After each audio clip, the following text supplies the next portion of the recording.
Hi kids, today we're reading Meet Kirsten by Janet Shaw. Kirsten's family and friends. Kirsten, a 9-year-old who moves with her family to a new home on America's frontier in 1854. There's Papa, Lars, Mama, and Peter. The Larsons sometimes long for Sweden, but they never lose heart for the challenges of pioneer life. Marta, Kirsten's best friend on a long trip from Sweden to Minnesota. Anna, Aunt Inger, Lisbeth, and Uncle Olaf, Kirsten's American relatives, live on a new farm in Minnesota, where they make the Larsons family feel at home. Chapter 1, America. That's America, Kirsten said happily. She stood at the ship's railing with her friend Marta and pointed to the green strip of land beyond the waves. Overhead, the tall sails creaked in the wind. Marta shaded her eyes and pressed against the railing as though that would make the eagles sail faster. I can't wait to walk on land again, she said, and shivered. Kirsten touched her friend's thin arm. Are you cold? She asked.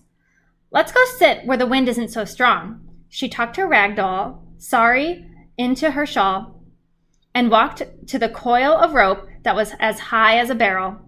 Then she hitched up her skirt and climbed into a space just big enough for the two girls to sit knee to knee and forehead to forehead. Marta crawled in after her. It was warmer here in the coiled up rope, but the wind whistled overhead. Kirsten took her handkerchief from her pocket and made a cape for sari. Marta's doll wore her apron like a shawl. Soon we'll be on land again, Marta told her doll. Don't worry about the wind. Kirsten pulled a piece of hard, dry bread from her apron pocket and broke it into two. She and Marta fed their dolls before they chewed on the bread themselves. What's the very first thing you want to do in America? Kirsten asked. I want to pick an apple, Marta said dreamily. There are apples everywhere in America.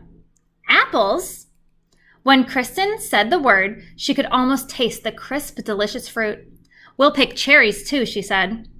And we'll get fresh bread, Marta added. I think we'll be there by tonight, don't you? Not if it storms again, Kirsten answered. She peered up at the darkening clouds and pulled her shawl more closely around her shoulders. Above her head, she saw the sailors crawling into the riggings to adjust the sails. Then she heard Papa's voice.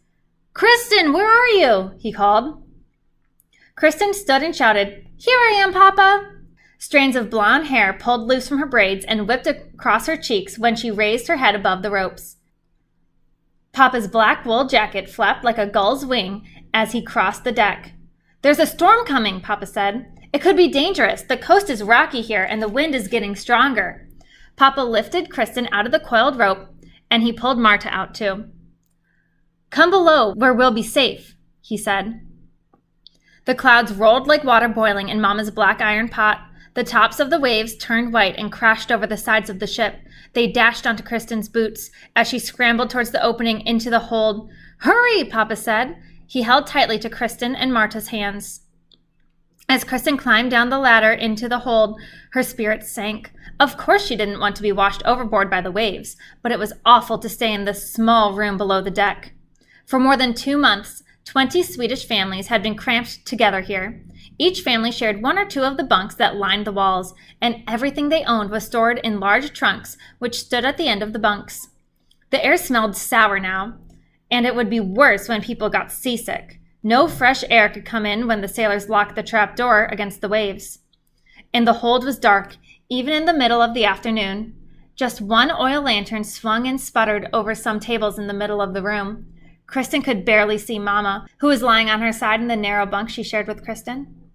Here you are, Mama said, as Kirsten crawled up beside her. I asked Papa to find you. I don't know where you can hide in such a small ship. Marta and I were playing. We could see land before the storm blew up, Kirsten said. Mama sighed. I prayed there would be no more storms so I could be strong when we land in America, she said. She had been sick since the first day they came aboard the ship. The storms made her feel worse. You'll be strong soon, I'm sure of it. Don't lose heart, Mama, said Kirsten. But now the wind howled like a pack of wolves. The waves beat against the ship's hull, next to Kirsten's head, and the ship tossed as though it might tip over. Outside, there was a loud crash. Mama put her arms over Kirsten's shoulders. Don't fall off the bunk, she warned. Buckets tumbled over one another, and old Mr. Peterson's trunk skidded across the wet floor. The lantern swung wildly, then dropped beneath the table. "Mama, Lars says the coast is full of rocks. Do you think we'll be blown onto them?" Kirsten asked. She could barely hear her own words above the roar of the storm. "Don't think about the rocks," Mama said. "Let's think about Uncle Olaf's letter instead. Do you remember your Uncle Olaf?" Kirsten had heard about Uncle Olaf so many times. She thought she remembered him. "Tell me," she said. She snuggled close to Mama and tried not to think about the howling storm. "Olaf left Sweden 6 years ago, when you were just 3, Mama said. He thought he could make a better life in America. And last year he wrote to tell us about his new farm. The land is rich and good there, and he needs our help." "In Minnesota?" Kirsten said, stumbling over the strange word. "Yes, in Minnesota," Mama answered. "Now, you tell me something." "Uncle Olaf married Aunt Inger in America," Kirsten said. She thought this was the best part of the story. "Aunt Inger came from Sweden, too." "That's right," said Mama. "Olaf said he married a widow with 2 daughters. My cousins Anna and Lisbeth," Kirsten finished. "We'll be friends, don't you think?" "Of course," said Mama. "We'll live on the same farm, and they'll be right next door." The waves still pounded against the ship in the dark hold. Kirsten hugged Sari's rag doll and whispered, "We're almost there. We're almost home." She tried to imagine a farm right next door to her new cousins.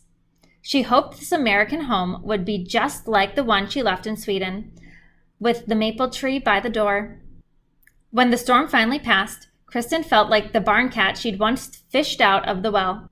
Her skirt and shawl were wet and stained. Her boots were soaked. But everyone was safe. The sky was clear, and the eagle was sailing towards the green coast once more. Kirsten watched the seagulls swoop and dive as she stood on the deck with Mama and Papa. "I smell the earth again," Papa's voice boomed. He held Peter, who was 5, on his hip. Mama smiled at the shore as though she greeted a friend. She leaned towards Papa, and Kirsten heard her whisper, "So many times I lost hope that we'd all make it to America." "You're a brave woman," Papa answered. "You have heart. I'm proud of you and our children." Kirsten's brother Lars, who was always talking with the sailors, pushed through the crowd just then. "The sailors say we'll land in New York tomorrow morning," Lars said. "That's wonderful," Mama replied. "We'll have fresh bread for breakfast, and I'll find a place to wash our clothes." "They say we can't leave the ship until the health inspector lets us," Lars added. "What's the health inspector?" Kirsten asked. "He's a doctor who will look at everyone on the ship. No one who is sick can stay in America," Lars explained. "But Mama's sick," Peter cried.